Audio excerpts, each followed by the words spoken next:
Hi friends, स्वागत है आपका अपने YouTube channel cricket talk with Sumit पे, जहां पर हम क्रिकेट के एक इन डेप्थ एनालिसिस करते हैं और अपनी एक व्यू पॉइंट रखते हैं जो भी गतिविधियां क्रिकेट फील्ड पर हो रही होती हैं या फिर क्रिकेट फील्ड के बाहर हो रही होती हैं। तो कल इंडिया वर्सेस वेस्ट इंडीज का फर्स्ट टेस्ट मैच खेला जाना है अहमदाबाद नरेंद्र मोदी स्टेडियम के ऊपर, जो कि वर्ल्ड की सबसे बड़ी स्टेडियम है।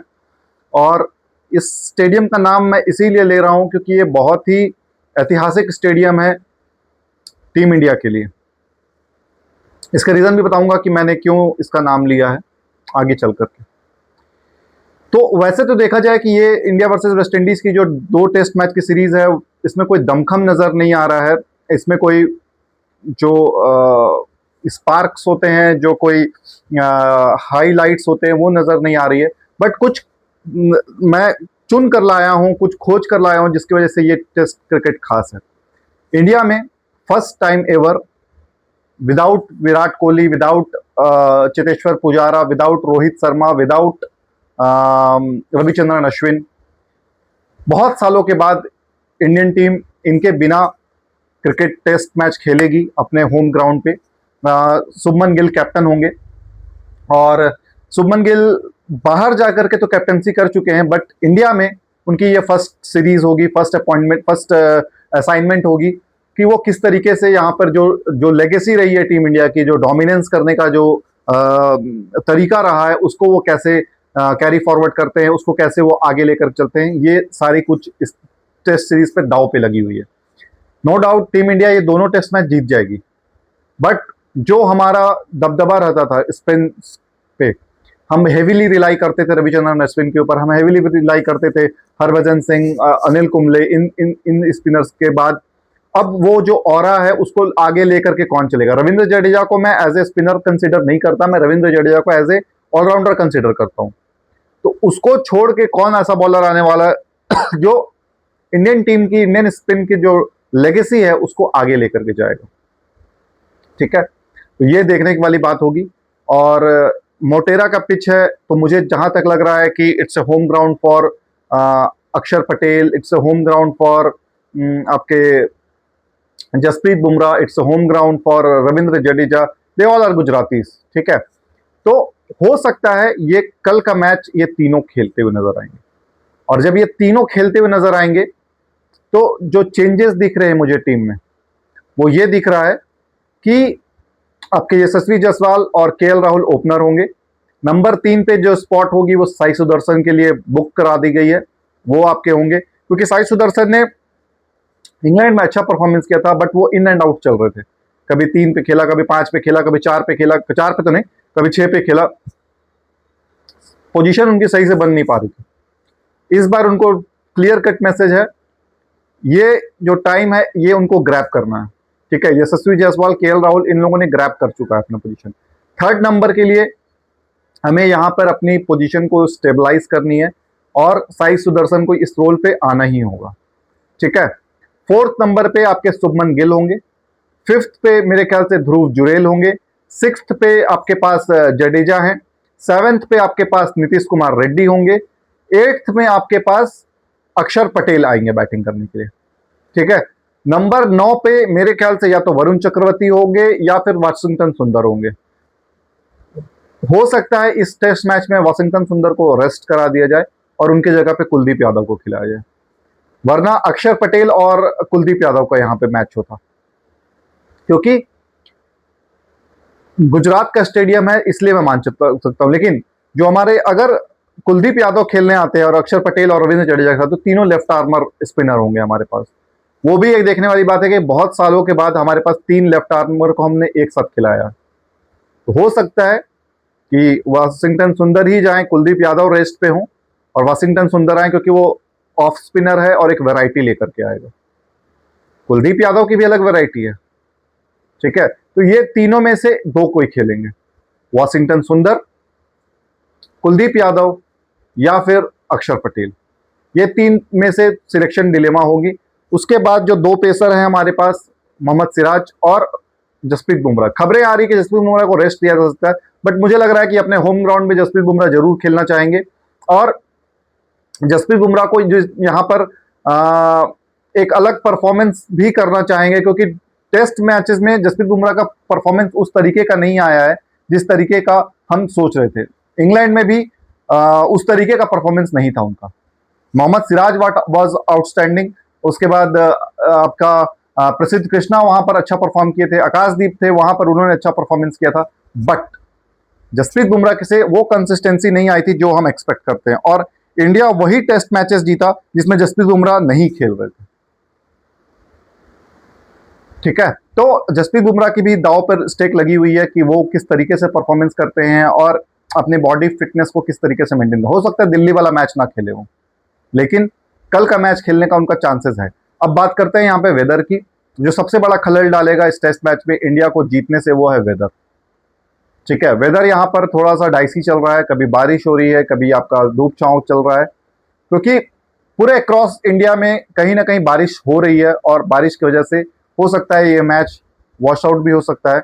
लेकिन उम्मीद इस चीज़ की कम है कि अगर हमें 3 दिन का भी टाइम मिलेगा इस टेस्ट मैच में, तो हम वेस्ट इंडीज़ को 2 बार ऑल आउट कर सकते हैं और एक हम इनिंग ले सकते हैं। मंत्रा सेम है, इंडिया को सेकेंड इनिंग में बैटिंग नहीं करनी है। अगर इंडिया फर्स्ट बैटिंग करे, 500, 550, 600 का स्कोर लगाए।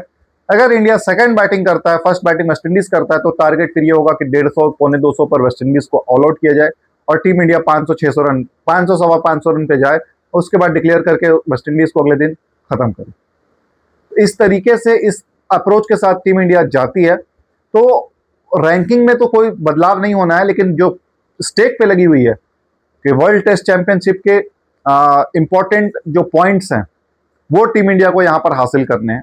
जो 24 पॉइंट मिलेगी 2 टेस्ट मैचेस का, 12 पॉइंट के साथ एक टेस्ट मैच है यहाँ पे। उससे ज़्यादा जरूरी चीज़ है कि जो पीसीटी है, परसेंटेज, वो किस तरीके से लेके चलते हैं, वो आपको बढ़ाने में काम आएगा।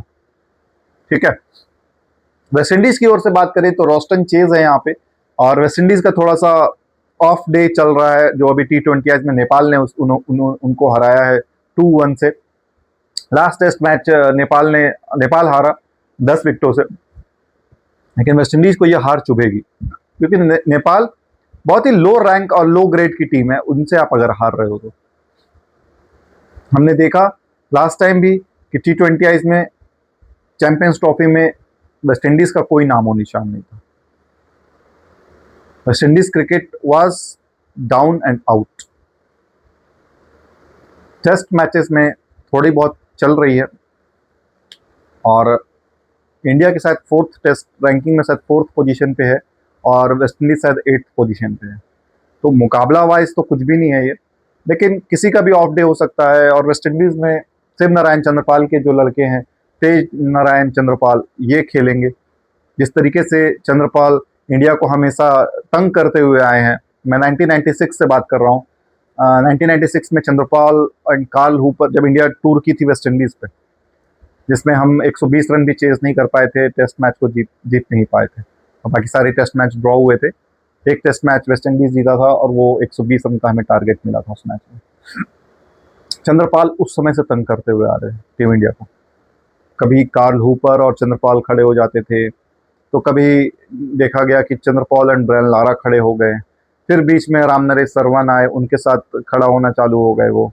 तो इंडिया को हमेशा शिव नारायण चंद्रपाल ने बहुत ही ज़्यादा डेंट और हर्ट किया हुआ है अपने परफॉर्मेंसेस से। उनके बेटे भी यही कोशिश करेंगे कि अगर अपने आप को स्टैब्लिश करना है तो इस तरीके का गेम लेकर के आना। बट यहाँ पर मुझे जो लगता है ना, कौन सा प्लेयर वेस्ट इंडीज़ का है जो धमाकेदार दिख रहा है, या जो मेरे को लगता है कि इस सीरीज़ में वो कर सकता है, तो 2-3 नामें हैं।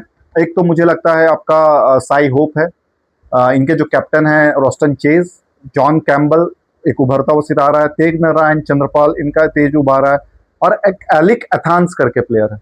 ये प्लेयर बहुत ही प्रभावित करता हुआ आ रहा है। ब्रैंडन किंग भी इसमें मौजूद है। ये सारे जो प्लेयर हैं 6-7, ये जबरदस्त प्लेयर है वेस्ट इंडीज के दृष्टिकोण से, बिकॉज वेस्ट इंडीज इन्हीं पे रिलाई कर रही है। और ये इसमें से जो एलिक एथांस है, वो मुझे लग रहा है कि सबसे घातक हो सकता है आफ्टर शे होप्स। शे होप्स इसमें सबसे एक्सपीरियंस्ड कैंपेनर है, जिसको रन बनाने का वो है, एक्सपीरियंस है, रन बहुत अच्छे बनाए, उन्होंने सेंचुरीज लगा रखा है, उन्होंने विकेट कीपर का रोल संभालेंगे वो सब, रॉस्टन चेज ऑलराउंडर है, अपने नंबर पे बैटिंग बहुत अच्छा करते हैं, बॉलिंग तो उनकी जबरदस्त हमेशा रही है। ठीक है, तो ये तरीके, ध्रुव जुरेल यहाँ पर विकेट कीपिंग का भार संभालेंगे। और जो 4 प्लेयर इंडियन टीम से हैं जो मुझे लगता है नहीं खेलेंगे, उसमें से नाम आ रहा है आपका प्रसिद्ध कृष्णा का, सेकंड नाम है आपका हो सकता है देवदत्त पडिक्कल का, और थर्ड नाम हो सकता है आपका इसमें एन जगदीशन का। चौथा जो नाम है वो डाइसी है, आइदर अक्षर, वॉशिंगटन या कुलदीप, ये तीनों में से एक खेलेंगे। या इंडिया कोई सरप्राइज भी कर सकता है कि चारों स्पिनर खिला ले और एक सिराज और एक नीतीश कुमार रेड्डी के साथ जाए। ठीक है, तो ये भी पॉसिबिलिटी है कि चारों स्पिनर आपके खेल रहे हैं और 2 पेसर को आपने, मतलब सिराज एज ए पेसर खेल रहे हैं सिंगल, और नीतीश कुमार रेड्डी उनके साथ न्यू बॉल, क्योंकि इंडिया में सिर्फ 3 या 4 ओवर का पहला स्पेल होता है, वो ही आपको संभालना होता है। उसके बाद तो फिर स्पिनर्स को आना है और मैच पे छा जाना है।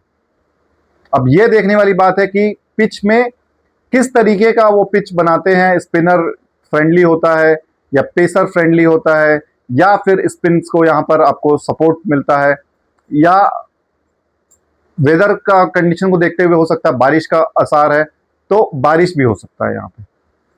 तो अब देखने वाली बात है कि कल का मैच किस तरीके से शुरू होता है, किस तरीके से हम आगे बढ़ते हैं। टॉस पे नजर रहेगी, जो भी टीम जीतेगी यहाँ पर वो फर्स्ट बैटिंग करना चाहेगी, बिकॉज पिच बहुत ही इंडिया में अनुकूल होता है। अगर वो फर्स्ट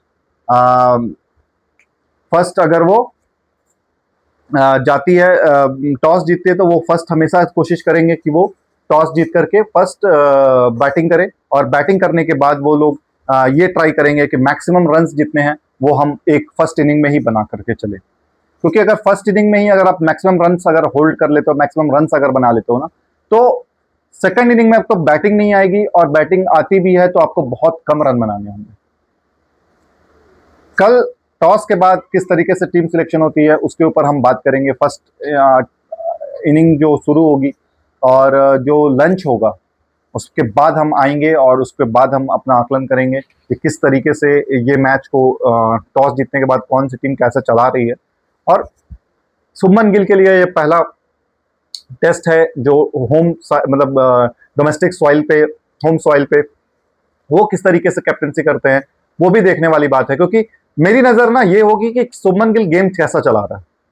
वो विराट कोहली की तरह जा रहा है एग्रेसिव अप्रोच पे, वो महेंद्र सिंह धोनी के जा रहा है कि कैलकुलेटिव वे में, या फिर वो जो ओल्ड स्कूल हमारे चलते थे सौरव गांगुली, राहुल द्रविड़ की आकर के स्पिनर्स पे हेवीली रिलाई कर रहे हैं, या किस तरीके से फील्डिंग सेट कर रहे हैं, टेंस सिचुएशन में किस तरीके का उन्होंने डिसीजन मेकिंग लिया, मेरे लिए वो ज्यादा जरूरी है। मैं बीच की बारीकियों पे ज्यादा ऑब्जर्व करता हूँ, रादर कि क्या चल रहा है क्या नहीं चल रहा है। मैं हमेशा एक बीच की जो न्यूज होती है उस पर ज्यादा फोकस करता हूँ। रीड बिटवीन द लाइन्स, ठीक है, कौन क्या बोल रहा है उसके बीच में आप पढ़ो। कल जैसे शुभमन गिल ने जो बात कही, जो उसने प्रेस कॉन्फ्रेंस पे अपना, कि रोडाइसी सिचुएशन था कि क्या पता बुमराह खेलेंगे या नहीं खेलेंगे, हो सकता है बुमराह सरप्राइज कर दें और बुमराह सबके सामने खेलने आ जाए। ठीक है, तो शुभमन गिल को भी ये लग रहा है कि देखिए अभी इसको पावर और अथॉरिटी वो उस तरीके की नहीं मिली है जिस तरीके की वो चाह रहे होंगे, क्योंकि आपको कम से कम 4 से 5 साल क्रिकेट अभी कंटिन्यूअस खेलना होगा, तब वो अथॉरिटी है। जितने सीनियर प्लेयर्स है वो 5 साल में चले जाएंगे, और जब वो 5 साल में चले जाएंगे तो आपके पास फिर जो नए प्लेयर्स होंगे वो आपको भैया भैया करके बुलाना चालू करेंगे। वो आपको एक रेस्पेक्ट, एक अलग रेस्पेक्ट देंगे, जो रेस्पेक्ट रोहित शर्मा और विराट कोहली को मिलती थी। जब तक MS धोनी खेलते रहे हैं, रोहित को और विराट को उस तरीके का रेस्पेक्ट कभी नहीं मिला होगा। ठीक है, जहीर खान हो गए, ईशांत शर्मा हो गए, ये सब जब पुराने प्लेयर्स खेलते होंगे उतना नहीं मिलता होगा। जब ये सब चले गए ना, उसके बाद जो रेस्पेक्ट अर्न हुआ है आपके विराट कोहली से, चाहे वो मोहम्मद सिराज हो जूनियर आए थे, हार्दिक पांड्या, सॉरी जसप्रीत बुमराह हो, वो आपके जूनियर हैं बहुत, कुलदीप यादव हो गए, उसके बाद आपका जो रविंद्र जडेजा, तो उसके साथ कई प्लेयर है, रविचंद्रन अश्विन सीनियर था उससे। जो भी जूनियर आए हैं वो रेस्पेक्ट देते हैं, क्योंकि आप एक रेस्पेक्ट अर्न करते हो उनके सामने, उनके नजरों पे। तो वो रेस्पेक्ट अर्न करना अभी शुभमन गिल का बाकी है। वो इस तरीके से जब परफॉर्मेंस देना चालू करेगा ना, तब वो रेस्पेक्ट आएगी। ठीक है, बहुत सारे देखो बोल्ड डिसीजन लेने में ना आपको बहुत सारे चैलेंजेस भी आएंगे। मुझे क्यों ड्रॉप कर दिया, मुझे क्यों निकाल दिया, मैं पूछूंगा, जैसे मनोज तिवारी हो गए, जैसे आपके विजय जो था आपका, जो मुरली विजय, वो हो गया, अमित मिश्रा हो गए। ये सब क्वेश्चंस उन्होंने बाद में बहुत उठाए, मुझे क्यों ड्रॉप कर दिया, मुझे क्यों खिलाया। अरे आप कैप्टन है वो, जब वो कैप्टन है, वो फैसला ले रहा, हार होती है तो क्रिटिसिज्म उसके ऊपर होती है। उसको पता है ना कि मेरे को किसको खिलाना है, किसको नहीं खिलाना है। अब जैसे we have backed Tilak Varma T20 Is में, देखो जब पाकिस्तान वाले मैच में तिलक वर्मा को हम बैक किया है हम लोगों ने, उसको सीन मतलब उसकी टीम में जगह नहीं बन रही थी, सूर्य कुमार यादव ने अपना जगह को सैक्रिफाइस करके उसको वो नंबर दिया 3 नंबर पे, वहां पे वो सेंचुरी ठोका। तो जब मौका मिले उस जगह पे आपको चौका मारना है। कल सॉरी जो फाइनल वाला मैच था, तिलक वर्मा का जो परफॉर्मेंस है वो जवाबे, मतलब ऐसा उसने कॉम्पैक्ट इनिंग खेला यार कि मैं दंग रह गया कि उसने एक भी मौका नहीं दिया। जिस समय पे छक्का चाहिए उस समय पे छक्का मारा, जिस समय पे सिंगल डबल से काम चल सकता था उस समय पे सिंगल डबल लिया, जिस समय पे विकेट को बचाना था और पूरा डॉट बॉल खेल सकते हो डॉट बॉल खेलो, उस समय पे वो डॉट बॉल पे भी खेला। तो बहुत जरूरी होता है आप अपने नेचुरल इंस्टिंक्ट को काबू करके उसको तोड़ मरोड़ करके खेलना। उसकी नेचुरल इंस्टिंक्ट एग्रेसिवनेस है, बट सिचुएशन को उसने रेस्पेक्ट किया। ठीक है, जो काम मोहम्मद हारिस को करना था वो काम तिलक वर्मा किया। पाकिस्तान कहां पे आ रहा पता है, 113 पे पाकिस्तान के साथ दूसरी विकेट गिरी, सैम अयूब आउट होकर के गया, वहां पर वो बैटिंग करने आया मोहम्मद हारिस चौथे नंबर पे। और जब वो बैटिंग करने आया तो उसको वो नया है, सिंगल डबल खेलो ना यार, आप स्ट्राइक दो अपने पार्टनर को, जो आपका स्ट्रॉन्ग पार्टनर है, जो आपका सीनियर पार्टनर है, senior partner in the sense कि जो पिच पे ज्यादा समय बिता चुका है, उसको आप खिलाते हो ना, कि उसको आप मौका देते हो कि भाई मैं नया आया हूं, मैं सिंगल लेकर के आपको दे रहा हूं, आपको चार्ज करना है आप चार्ज करो। पूरा प्रेशर वहां से मोहम्मद हारिस ने टीम पर बनवा दिया, पूरा प्रेशर।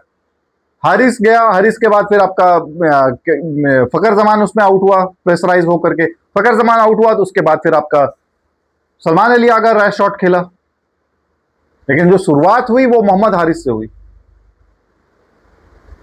उसको उस जगह पे सिचुएशन पे खेलना ही नहीं था वो शॉट, वो सीनियर बैठा हुआ है, उसको पता है ना कि कब मतलब शॉट उसके आसानी से लगेंगे कि आपके आसानी से लगेंगे। आप नए नए आए हो, देखो तो यार पिच में क्या हो रहा है, बाउंस है कितना, टर्न है कितना, स्पिन हो रहा है, क्या हो रहा है। एक सीधा शॉट आपने खेल दिया, चलो गैप में खेला होता तो वो भी मैं मान सकता था, लेकिन आपने गैप में नहीं खेला, आपने वहीं खेला जहां पे प्लेयर था।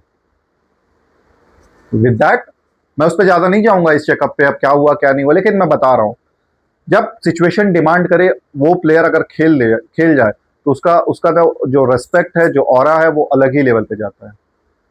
अब तिलक वर्मा को वो रेस्पेक्ट मिलेगा, तिलक वर्मा को हो सकता है ओडीआईज में भी मौका मिलना चालू हो after the retirement of Virat Kohli and after the retirement of Rohit Sharma, Ravindra Jadeja, ये सब जब रिटायर होंगे तो यही लोग फिलअप करेंगे उस पोजीशन को। 2 साल पहले रोहित शर्मा ने प्रिडिक्ट किया था यार कि watch out for the players like Nehal Wadhera and Tilak Varma. आप बस बोलते हो कि ये सुपरस्टार की टीम है, सुपर हम वो चुन के, वो उसने बोला कि हम चुन के लाते हैं ये प्लेयर्स को, और उसके बाद वो परफॉर्म करते हैं तब आपको लगता है कि यार ये सुपरस्टार ही लेके आ रहे हैं। जब हार्दिक पांड्या और कुणाल पांड्या को टीम में लाया गया, कौन जानता था उनको? They pick the talent and given the opportunities, given the confidence, then they flourish in the matches. तो यही मौका है players like Sai Sudharsan, players like Dhruv Jurel, कि भाई ऋषभ पंत कभी भी इंजर्ड हो जा रहा है, कभी भी कुछ का कुछ हो रहा है, तो बैकअप हमेशा होना चाहिए। Rishabh Pant no doubt India का बेस्ट विकेट कीपर बैट्समैन है, बट वो इंजरी जो उसके साथ चली आ रही है, मतलब मुझे नहीं लगता कि ऋषभ पंत कंटिन्यूअस 2 या 3 टेस्ट मैच खेलता हुआ आ रहा हो, क्योंकि आगे चल के ऋषभ पंत को तीनों फॉर्मेट खेलना है, वनडे भी, टेस्ट भी और T20 भी, तो वो कभी ना कभी अनफिट ही रहेगा मोस्ट ऑफ द टाइम। वहां पे ध्रुव जुरेल को इनकैश करना है, इनकैश करना है आपके प्रसिद्ध कृष्णा को अगर मौका मिलता है उसको, साई सुदर्शन को, देवदत्त पडिक्कल को अगर ये मौका मिलता है तो देवदत्त पडिक्कल को टीम में लाया गया करुण नायर की जगह पे, और अगर देवदत्त पडिक्कल, हो सकता है नीतीश रेड्डी को ना खिला करके देवदत्त पडिक्कल को खिलाया जाए। नीतीश रेड्डी ने उतना परफॉर्म किया हुआ है बाहर में भी, और इंडिया में तो अभी तक उसने नहीं किया है, लेकिन बाहर किया हुआ है। इंडिया में तो आईपीएल खेलता ही हुआ आ रहा है। तो ये मौका है, सिचुएशन है, इसको ग्रैब करिए। जो जितनी जल्दी ग्रैब करेगा टीम में उतना जल्दी वो स्टेबलाइज होगा। और उसके बाद देखिए, पोटेंशियल में कोई कमी नहीं है, टैलेंट में कोई कमी नहीं है, फ्लरिश एंड एक्सप्रेस, ये दो चीज में कमी है। जो ये दो चीज जल्दी कर लेगा वो सक्सेसफुल होने का ज्यादा चांसेस है। With that I am signing off. मिलते हैं कल स्ट्रेट आफ्टर लंच, मैच के ऊपर हम बात करेंगे। तब तक के लिए अपना बहुत ज्यादा ख्याल रखिए। जय हिंद, जय भारत, वंदे मातरम।